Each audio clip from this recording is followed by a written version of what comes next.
Welcome back, listeners, to That's a Good Card. Today, Ya will have the challenge of getting me to say, that's a good card. While Ya will be doing the convincing, I'll be playing the devil's advocate. If you're interested in more Tag C content, check out our Patreon in the link down below. Also, now's a good time to remind you to hit that subscribe button if you're listening to us on YouTube, and please leave a comment below with your thoughts on today's topic, as well as a suggestion for our next card. Which leads us into today's card, which was suggested to us by two separate YouTube commenters. Huge shout out and big thanks to @Cousin2Chains and @Blargonia. Thank you so much for today's recommendation. Ya, lead us into it. What card was recommended to us? First of all, thank you for taking the ownage on saying their usernames, because I had been practicing that since this afternoon, and that was very different. So thanks. The other thing I've been practicing since this morning is the name of this card. It is Song of Totentanz.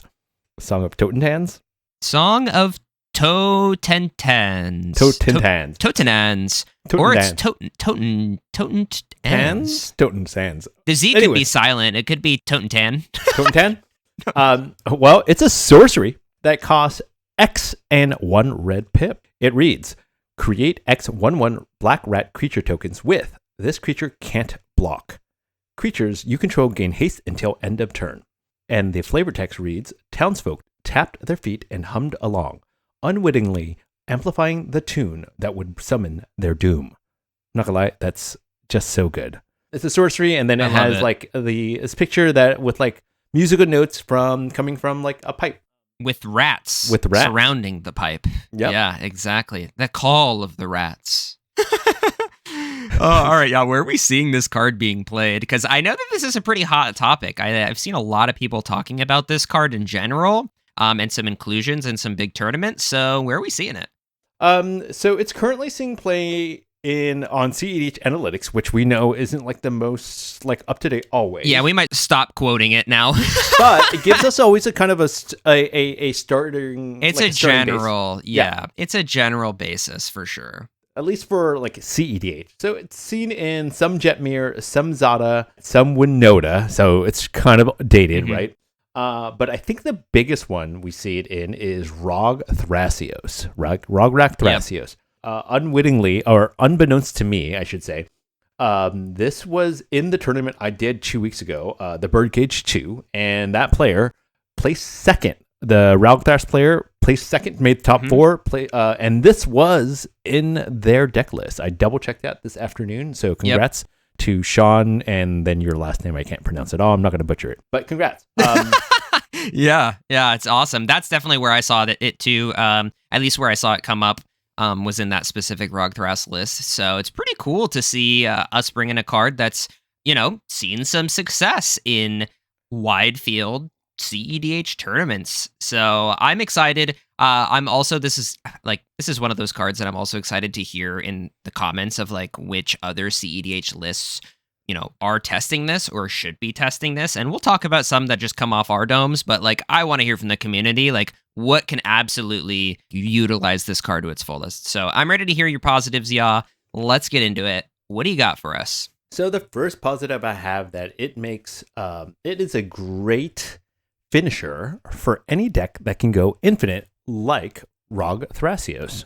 The other deck that immediately kind of thought about and actually forgot until this moment was Zerda, right? I know Zerda's thing is creating infinite mana, kind of like on the fly. Shout out to Wayne. Using artifacts a lot too. Yeah. I think that this is a great kind of infinite outlet for that type of deck. Blargonia wanted to make sure that we knew that this goes really well with Earthcraft as well as Enduring Vitality. Yep. And the way that works for those of you who are kind of putting it together is that you'll dump some amount of mana. It doesn't even need to be infinite, right? Like it can be just a large amount, especially since you're playing Enduring and you're playing Earthcraft, chances are you're playing Gaia's Cradle. So let's say you have like you're really at the end of the day, this is only going to cost you 1 red pip, right? Because you're going to sink some amount of mana into Songs of Totentanz, and then you're going to create these rats. those rats are now going to be immediately be able to tap for mana. So it's a form of mana filtering as well. So if you need, let's say you made a bunch of green through your Gaia's Cradle, now you can filter that to pretty much any other color you want by dumping it into this. Chances are, if you made that much mana, you're probably already winning the game when you cast this as well. But let's just say you wanted to do really take it home.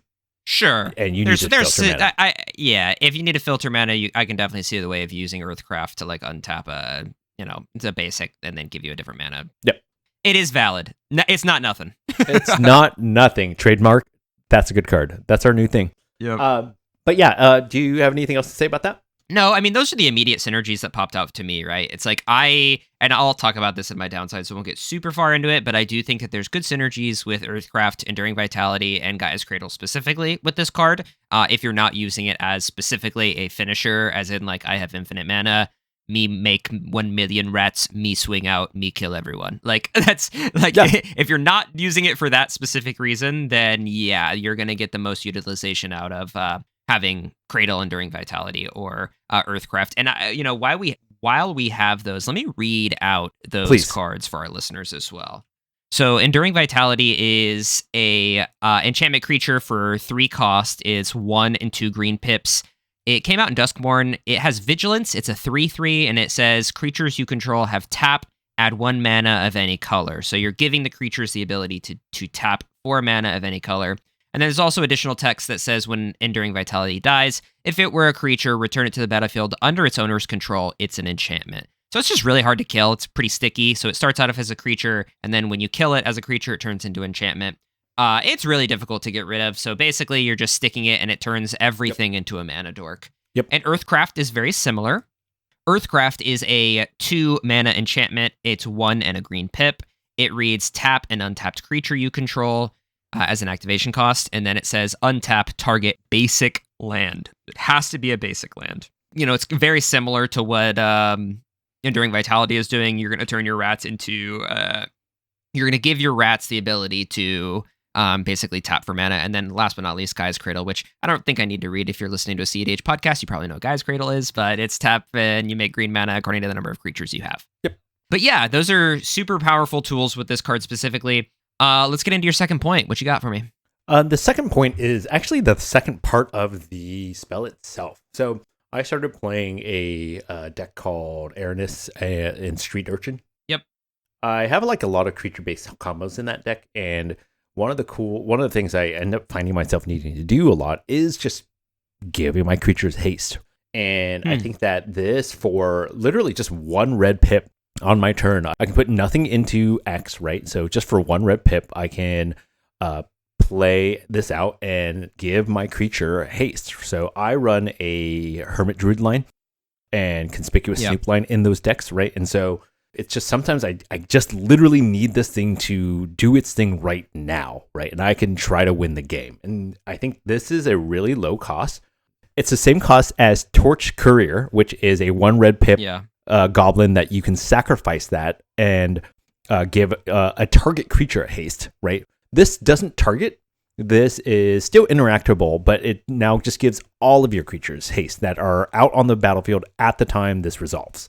I did see when I was looking at this card up, and just to answer that question, it does need the creatures that this creates, so the rest that this creates, plus all the creatures that are out right now at the moment of this spell resolving, get haste. Anything that comes after this doesn't have haste. Get haste, right? Yep. That is a question that I saw asked more than a small number of times, just talking about this card, and so just to kind of answer that question for folks. It is a straight up ruling. Like the ruling says, only creatures you control at the time of Song of Totentanz resolves, including the rat tokens it creates, will gain haste. Creatures you begin to control later in the turn won't be effective. From 2003. No, 2023. 2023. It's not that old. This card literally came from Wilds of Eldraine. Oh man, that's so funny. But anyway, I mean, I think that's a really cool thing. You're not on Hermit Druid lines, are you? That's like in earnest, yeah. Are you? Yeah. You are? Oh, yeah. Okay, shoot. Yeah, I was going to say that's a pretty solid synergy because, Hermit Druid, needs to not have summoning sickness Yep. for it to be a valuable card and 'Cause it kind of needs to do be the tapped, thing. yep. So it's going to tap to exile your library so that you can do cool stuff. Not exile. Just dump it in my graveyard. Yep. Yeah, dump into your graveyard. You're absolutely right. Bin your whole deck. I think it's kind of cool to have the ability to have a 1-mana sorcery haste enabler. That's a pretty nice floor. I'll give you that. It's a nice floor just because like I think in other decks that kind of need that, like in the past, like I played like Sisay before, and Sisay runs a Planeswalker, Tyvar, Jubilant something or other. Brawler, right? And that, again, it has synergy with Sisay. It gives creatures haste, which is rather important if they're trying to go off. No, it doesn't give him haste. Specifically, we will correct this. Please? You may activate abilities of creatures you control as though those creatures had haste. Sweet. So you can only activate the abilities. Correct. You can't start swinging, which is kind of counterintuitive considering Tyvar's name is the Jubilant Brawler. So you'd expect him to want attack. to be able to go to combat? Yeah. Right. Or not him, but like expect to start brawls and go to combat. So I don't know about that one, but interesting enough. But yeah, and I think that like again, you're not necessarily casting that card per se, but like you're still having to spend like 5 treasures to go activate Sisay, to go find that, to give a creature that you need to like tap to have haste. And so I think that in decks that have less colors, this is a great way. It's very on theme for red to give something haste. And so it is a really kind of cool synergy of 1, being an infinite mana dump, and then 2, just in case you need it in the moment, giving something haste fairly quickly, like I needed the other day by turn 2. Yeah. Nice. What's your third point? I think that this, if you're already, again, we're kind of focused on Gruul, right? Red and green. But if you're already on a Finale of Devastation, and let's say you needed to finale early, right, to get something else out, and now it's in the bin, I think it's really nice to be able to have a backup plan for like a finale, right? Like if you're playing Thrasios, you're probably winning through a Finale of Devastation, right? Where it's X green, just in case you... I'm going to mention this just because I do know there are some players that don't actually, listeners that don't play CEDH. And so... Yeah, I can read the card. Yep. Search your library and or graveyard for a creature card with mana value X or less and put it onto the battlefield. If you search your library this way, shuffle. If X is 10 or more, creatures you control get +X and gain haste until end of turn. Right. That's kind of like what this does, right? Except the fact that you're creating rats instead, and you're not necessarily giving rats with your haste. Rats with haste, as well as all the rest of your creatures that you may be just kind of dumping out onto the battlefield through Thrasios and Kinnan activation, something like that. So yeah, I think that it's always kind of nice to be able to have something really low cost that is a backup plan for your win condition. Yeah. No, I agree 100%. And then I do have a fun fact this time. Oh, I'm ready for it. Here it is. The non-point, but the it's non-point that I'm going to bring up is the fact that I know my good friend, my good co-host here, has a real hard soft spot for rats. Real hard soft spot. Hard for soft spot. Rats. We'll let the listeners. We'll let them decide what that means. Imagination what that means, because I don't know what that means. But Kyle I do. loves. If you don't know, Kyle early on in his hard CEDH soft career, spot. Yes. he made a relentless rats deck. That's true. That actually I still have did it, kind of. that did kind of cook, right? And when it was CEDH, when it got its going, Relentless Rats. yep, it did its thing. Yeah, Thrumming Stone is a powerful thing. Everybody who's ever built Relentless Rats knows what's up. But I do love rats as a tribal, or as a Magic the Gathering tribe. I think it's probably one of my favorites, if not my favorite. It's up there. The only other thing that comes close is elves, because like when I first started playing Magic the Gathering, my first true deck that I owned was in Lorwyn, so I obviously owned an elf deck, and I was like, this is the coolest deck ever. Shout out to all of the cool elves in that block. Imperious Perfect. Shout out elves, but yes, rats have a special place in my heart. A special hard. But yeah, that's place. it. This is a fairly... In my soft heart. Soft heart. This is a fairly simple card, at least at first glance. I'm sure listeners are probably like yelling at me right now because I've missed something, but leave a comment below. Let me know, because we're going to move on to some downsides for this card. Yeah, the only other positive I would kind of mention that could be, like, I was looking at decks, like Rog Thras decks specifically that run this. one other combo that we should mention is like Retraction Helix Valley Flood Collar combo. And in order to do that, you need to have oh man, I don't know off the top of my head, bird, otter, rat, or one other thing. Frog. You need some sort of animal. Yeah, I think it's frog too. To have haste, or not have haste, but to not be summoning sick in order to do the thing.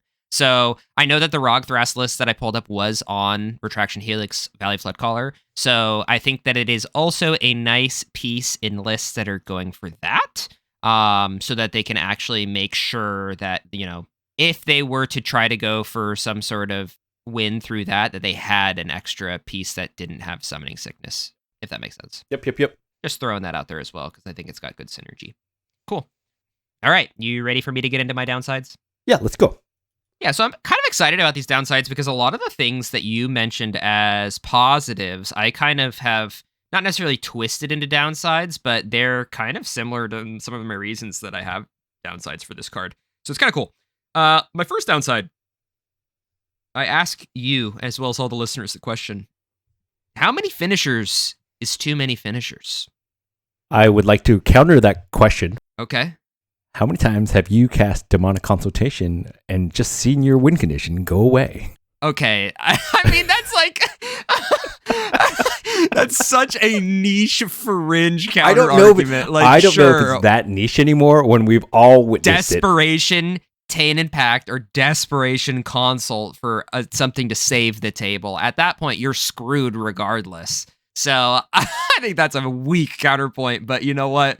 I get it. I know I'm appealing to people's feelings on that one. In your mind. Yeah. Because we just played some games that, appealing to the dark times that people go through when they exile away their win conditions. But I mean, my thought process for this is I'm a big believer in a 1A, 1B deck building mindset. So my thought process when I look at building a CEDH deck is to have a 1A plan, right? So the plan of your deck, how do you win the game? You plan A. That's how you win the game. And then always having a plan B plan. And that plan B plan shouldn't necessarily be weaker than your plan A, right? But that's why I say 1A, 1B, not like plan A, plan B. So I think that they're both very powerful, active ways. Like you should be going for those win cons. Every single game you play, you should be going for one or both of those. And then having like a third oh shit button that is like in desperation, dire needs, you can also win through this third. Like if we talk about traditional deck building it sounds funny to say traditional deck building, but in the past, let's say 3 years of the CEDH meta, traditionally speaking, a lot of times this 1A, 1B with the backdoor is seen in Thassa's Demonic Consultation being 1A, Underworld Breachlines being 1B, and then having something like a Praetor's Grasp or a Mnemonic Betrayal being that oh shit button.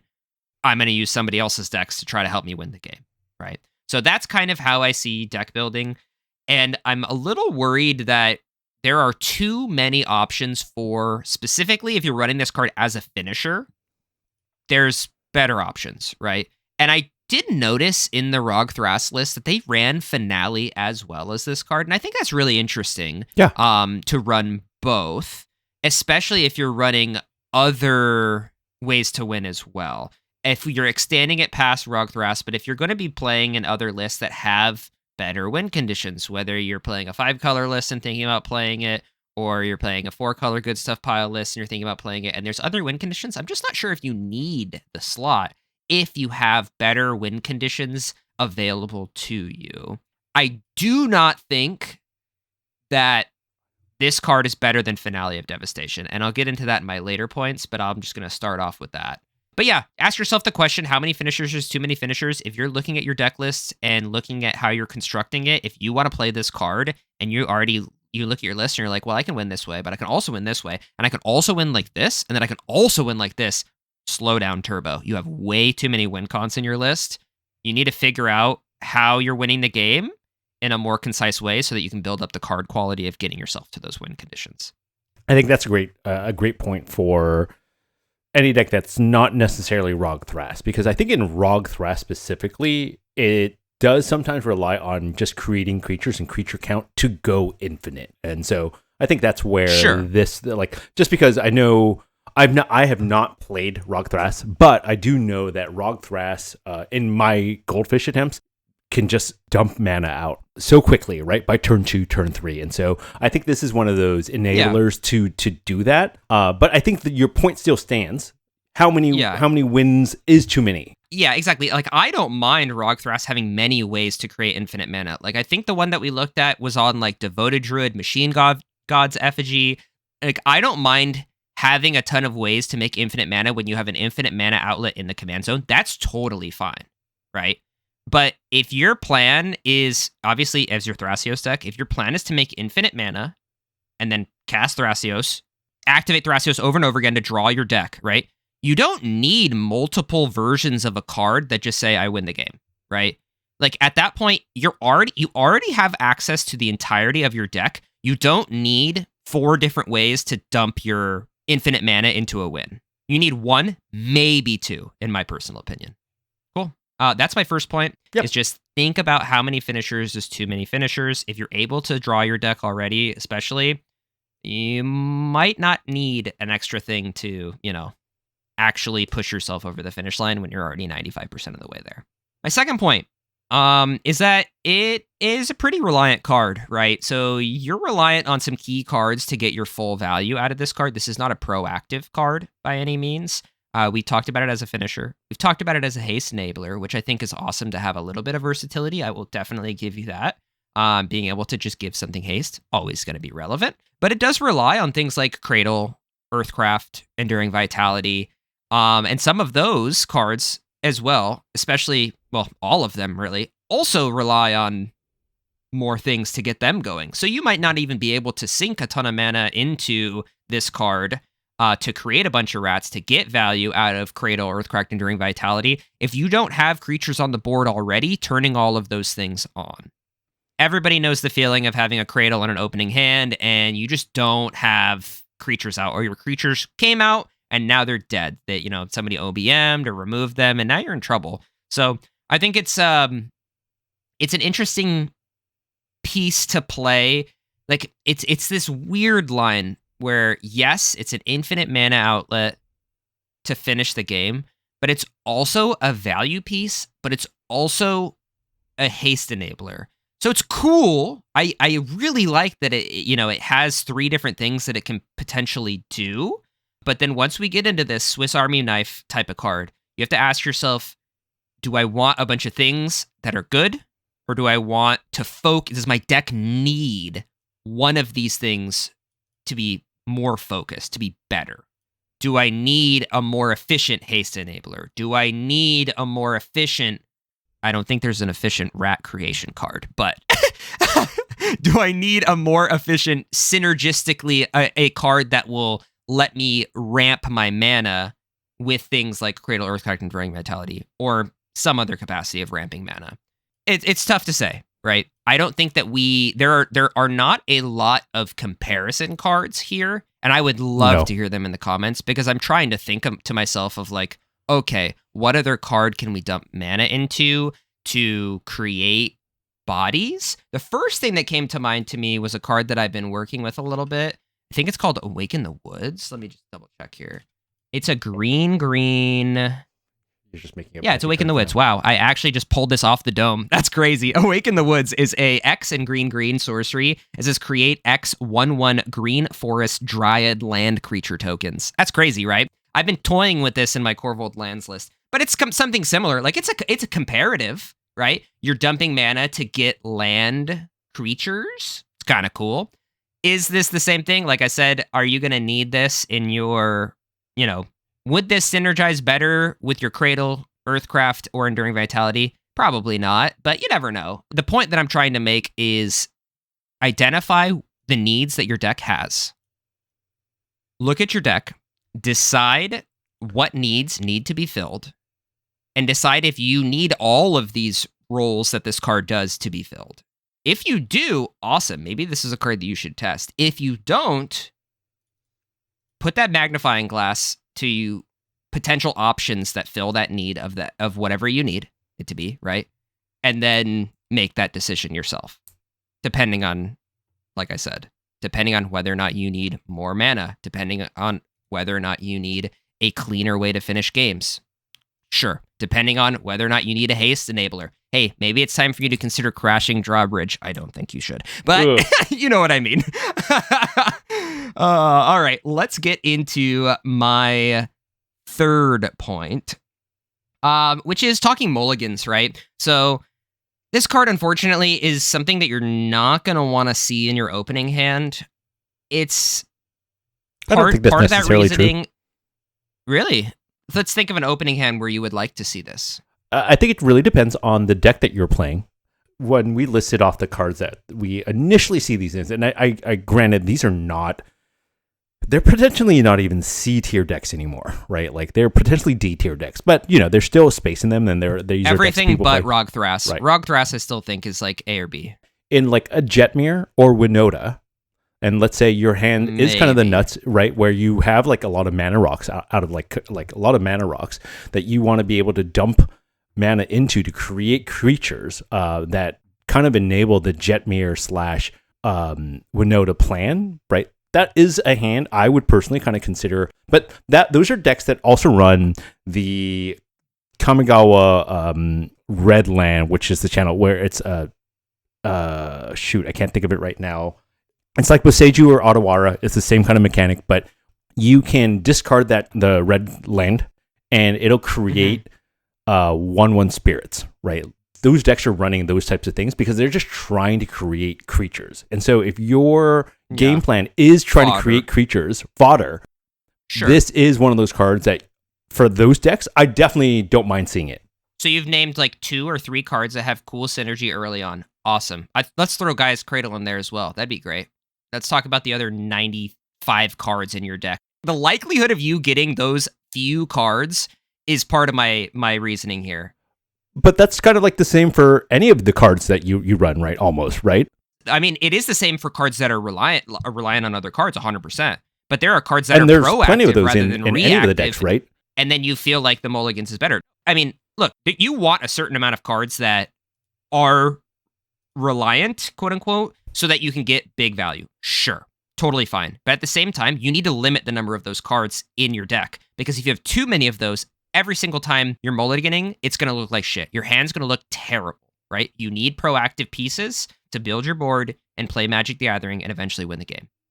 And I think that this card is in a weird spot where it is reliant on all of those cards that we mentioned. And without those, you are making a play that's like, what, turn 2, dump 3 mana, make 2 rats with haste?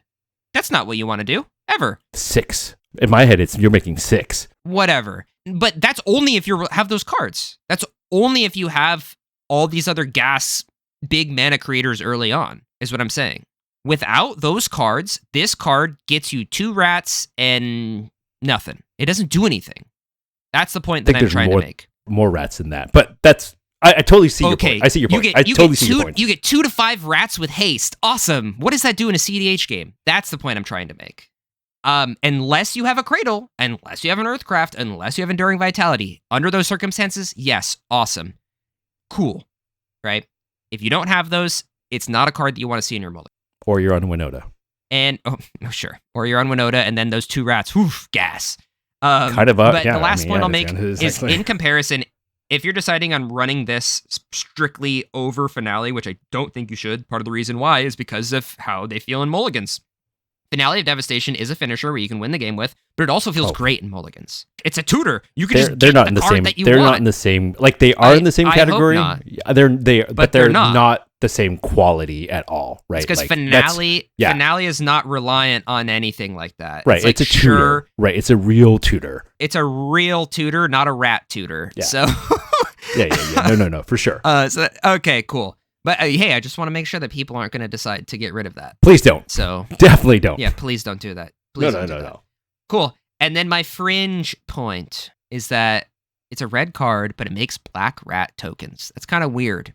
If only this card created goblins, Krenko would come out. I think they thought about that, man. I really do think they thought about that. Krenko would come out from the depths of F tier CEDH. I would consider it in Corvold solely because of Skirk Prospector and or Goblin piles. I'm just saying, if only it were goblins. Oh, this would be so gas if it made 1/1 goblins. Also, second fringe point I was thinking of because of this is really funny because of my game I played last night in CEDH. This card folds like a napkin to CEDH staple Bloodfire Dwarf. Oh. Magda staple. A 1/1 for 1 red. Well, pay a red. Sacrifice Bloodfire Dwarf. Bloodfire Dwarf deals 1 damage to each creature without flying. Yes. Do you see any wings on those rats, y'all? I don't. Bloodfire Dwarf is torching them all. I wonder. So the Magda players are going to put up propaganda to play this card more because you know what? Your finisher can't get through them if you have your Bloodfire Dwarf. This is all jokes because if you're playing Thrasios, then you have a billion cards in your hand, probably 90 of your 99 cards in your hand, and you can figure out a way to kill a Bloodfire Dwarf. But I just thought it was funny to mention that it kills a bunch of 1/1s. All right, y'all. What point of mine do you think was the biggest downside to Song of Totentanz? Totentanz. Totentanz? Totentanz. Song of Totentanz.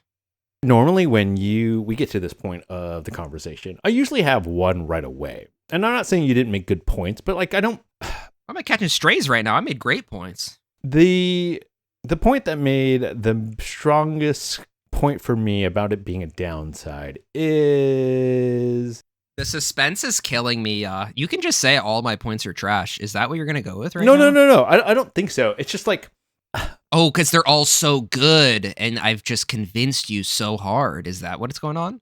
I think this is like one of the first times where it's not that I disagree with you on this card, because like even like I'm gonna be honest with you, even I question like the card quality here, right? In the sense of like what you were saying, like I guess it is really kind of like the point that I'm going to pick is like how many finishers is too many finishers, right? I think that's like a really strong one. Like I think a lot of people get into that trap of trying to squeeze in too many things to let you do your thing, right?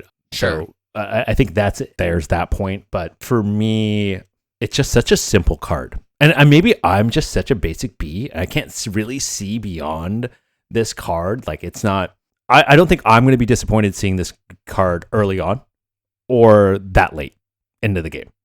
There are cards I've brought before, definitely rare. I'm like, no, I totally see what you're saying. Whereas just like this card is just so inoffensive, right? Inoffensive. This is the kind of card you want to draw turn 3 or 4.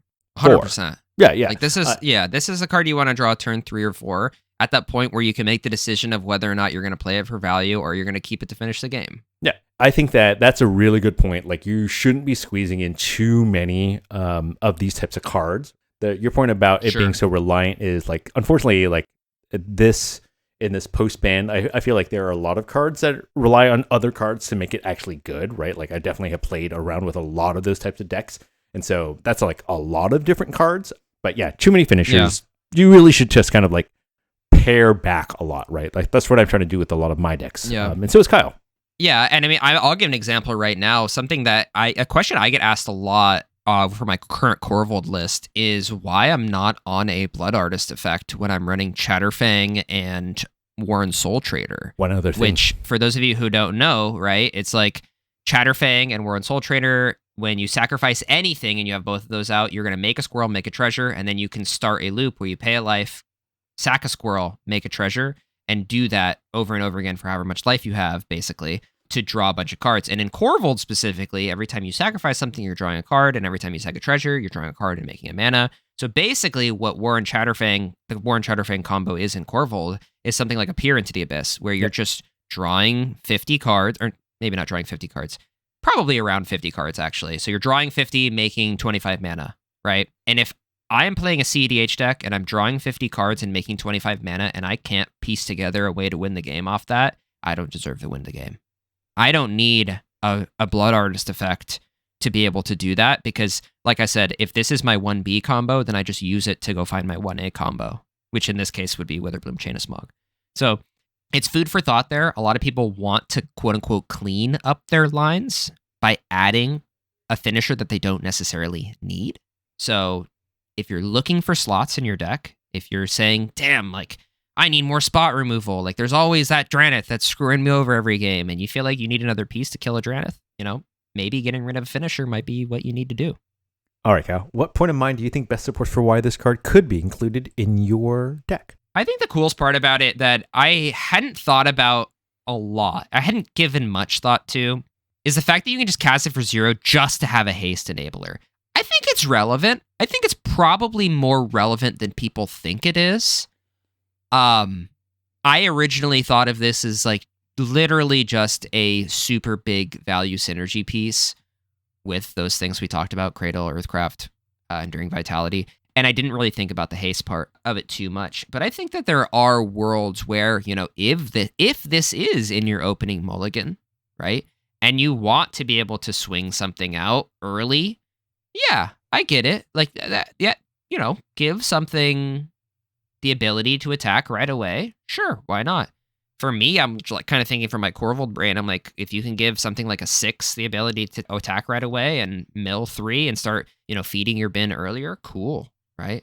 If you're able to swing out with some big beater that you've already played, I don't know, what kind of beaters do we see in CEDH nowadays? Like a Sarah Ascendant? Like, are there very many besides Commanders?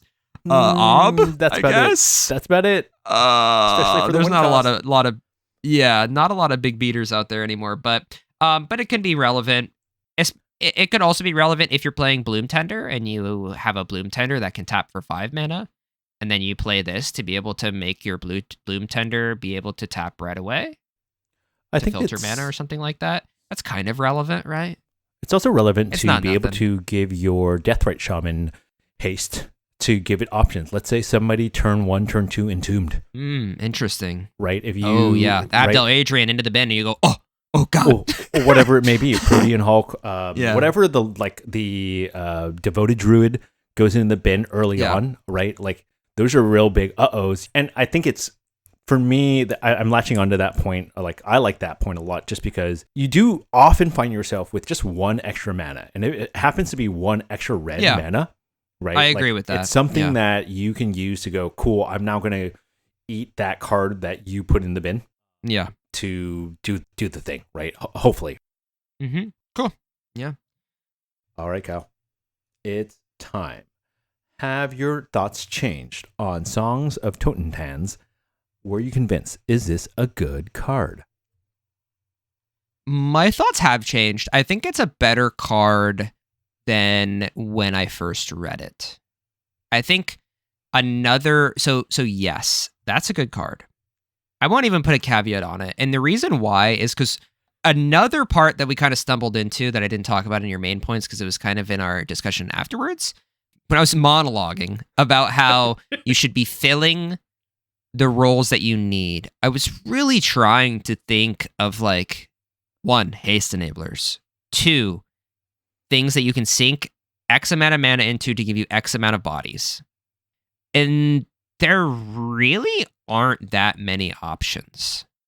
So in that sense, if you're thinking from my same deck building perspective, if there aren't better options and it's just Jack of all trade does all the different things, maybe that's really good. Maybe you're filling a need that hasn't necessarily had a great answer for. So I like it a lot. I think that it does 3 things, and there aren't a lot of things that do the one thing better. Like, obviously, as a finisher, I think Finale of Devastation is just better, right? Your creatures are way bigger. It's just better as a finisher. As a creator of dudes, I don't think that there's many things that make more for a better rate of mana. Yeah. And then in terms of haste enablers, there's really not a ton. Like anger in the bin, that gives haste for everything, right? But there's not a lot of options for it. So, pretty cool. I'll give it that. I didn't even take the low hanging fruit on it, which is that it's a sorcery. But I don't see a lot of people countering this unless it's like actively about to kill them. So that's another reason why I didn't really want to use that as low-hanging fruit. And if you're using it as a finisher, I'm assuming you're in a Thrasios deck of some kind and you've already drawn your whole deck, so it doesn't really matter because you have counter spells and all that stuff. It doesn't matter. So yeah, I think so. I think it'll struggle to find a home in decks that aren't Rog Thras or don't have infinite mana in the command zone, or an infinite mana outlet in the command zone, rather, to draw. I guess, no, that doesn't make any sense. No, I agree. It's literally just Thrasios, an infinite draw outlet in the command zone. No, I'll I say agree with that. you. Like, it's because like you wouldn't need it in like a Breya, for example, because you just kill everybody with Breya because it's its own sink. You know what I mean? But like for something that draws your whole deck specifically, then yeah, it's useful. Yep. But really, it's just Thrasios. All right. This is a good card in Rog Thras. Thrasios. Yeah. Full stop. But listen, listeners, if you're listening to this and you play this in one of your lists and you're like, no, Kyle, there's more lists that this card is really good in, please share with us in the comments down below. Or hop in the Discord and tell us. All right, y'all, it is time for our favorite closing segment. That's a good card, ? If you haven't played That's a Good Card, ? with us before, what we're going to do is Ya is going to provide me, as well as you, the listener, the name of an obscure Magic the Gathering card. And it's going to be our job to guess everything about that card. Type, color, cost, flavor text, art, everything about it. All right, Ya. What is our wonderful card name today? Are you ready? The card name is Puresight Marrow. Puresight Marrow. Parasite? No. Yeah. Puresight. P-U-R-E-S-I-G-H-T. Oh, Puresight Marrow. Mm-hmm. And Marrow is spelled M-E-R-R-O-W. Oh, so it's not like marrow, like bone marrow. Correct. Puresight Marrow is it's okay. It's got to be a creature. Easy, off the dome. It's a creature. You can already tell me I'm right. It is a Puresight Marrow. For whatever reason, I'm thinking like this, like it's got the vision.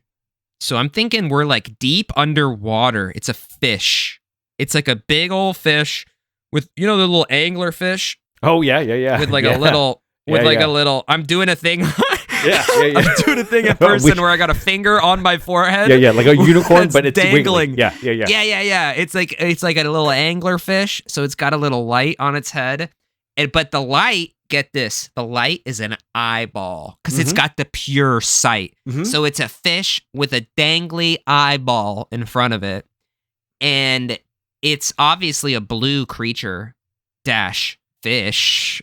I don't even know if that's okay. It's a blue creature fish, and it's a 1/3, and it has an ability that reads: whenever Puresight Marrow deals damage to a player, that player reveals their hand, and the flavor text reads. Oh wait, I have to give CMC. Yes. CMC is 1 and 2 blue pips. Okay. So 3 mana total. And the flavor text reads, the second you landed in its waters, it knew exactly where you were. Oh, I like that. Quote, Old Fisherman Bob. Old Fisherman Bob. I can't wait for this art. All right, how close was I? It sounds like a fun card to play. Okay. You were honestly, I was so impressed. Puresight Marrow is a creature. It is. Boom. I'm going to give you credit. I got it. 100%. I'm going to give you credit because it's hybrid mana. Right? It's hybrid mana. Is it Dimir? It is not. It is white blue. It's a white blue, white blue. It's a 2-cost creature. Creature Merfolk Wizard. Oh, it's a I should have known when it's MER. When you talked about the sight and the vision, I was like, oh my gosh. I'm going to send you the photo right now. Okay. Yeah, what's the art? It's not an angular fish because it's a merfolk, but it is. I pulled it up. I got it. Okay, you got it? Okay. Yeah. It's like a blind wizard merfolk. It has pay a hybrid blue-white mana, untap. Yeah. Okay, untap. Whoa. Look at the top of your library. You may remove that card from the game. And it's a 2/2. Yeah, look at the top of your And the library. flavor text. Oh, yeah. Read the flavor text. Stripped of his sight, he was free to see only the ideal. Which I think, Wow. given the ability, kind of like really It makes fits. sense. No, It makes so whoever much designed sense. this card, it makes a lot of sense. I don't quite get why it's Azorius. I feel like this would be a great Dimir card. I think guess so too. because it's saying pure sight, like they're trying to do like the holiness. I don't know. It's kind of weird. But this is a pretty cool card. I think my card's way more fun, being able to see a player's hand. I mean, come on. Oh my God, that would that's be pretty broken. Sick. Would That'd be so sick. No, it's not. It's 3 CMC. That card be trash. Barely playable. Doesn't have any sort of evasion either. You didn't give No, an island card- walk? that You should have card would given be an trash. island walk. I thought about it, but then I wanted to be able to pure sight into somebody's hand and see it. And then I was like, no, that's too broken. That would be so good. That would be so Like, good. Like I said, yeah, it'd be just really be like, good. this has evasion. No, but it doesn't have any evasion, so it's gonna get blocked by a 1/1 black rat token from Song of Totentanz. So it's trash. True. But anyway, that was a fun one. All right, listeners, thank you so much for listening to today's episode on Song of Totentanz. 40% sure that's how you pronounce it. Anyway, thank you so much. Please check the description down below for links to our link tree, where you'll find all the places that we post our podcast, whether it's Apple Podcasts, Spotify, or YouTube, as well as links to our Discord and Patreon. If you're interested in additional Taxi content, please subscribe to our Patreon and hop in the exclusive Patreon Discord channel that's hidden within our public Discord. So if you're interested, hop in there, give us some support. We would love to see you and talk about good CEDH cards. All right, y'all, thank you so much for listening. And thank you so much to our 2 commenters, Cousin Two Chains and Blargonia, for this week's card rec. Shout out to y'all. Hope to see you in the Discord. Bye! Bye. Thank you.